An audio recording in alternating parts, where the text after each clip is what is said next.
Қазақ мемлекетінің басшысы ретінде мен үшін тәуелсіздік бәрінен қымбат. Бұл мерейтой кезіндегі ұран емес. Қазіргі дүрбелеңге толы заманда ұлттық стратегиямыздың негізгі қағидасы.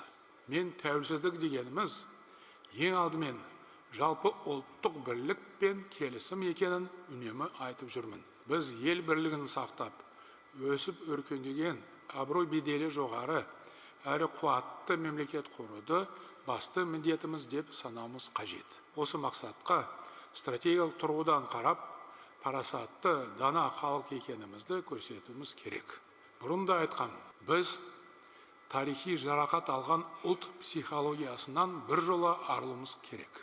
Басқа түскен қайғы қасіреттің бәрін өзге халықтардан көру, ұлтымыздың маңдайына жазылған ащы тағдыр туралы бітпейтін пікір таластар жүргізу кешегі күнмен өмір сүру деген сөз. Бүкіл әлем өзгеріп жатыр. Бізге де өзгеретін уақыт келді. Біз болашағы жарқын, жолы ашық, жас мемлекетпіз, сондықтан уақыт көшінен қалмай, тек алға қарай жүріміз керек.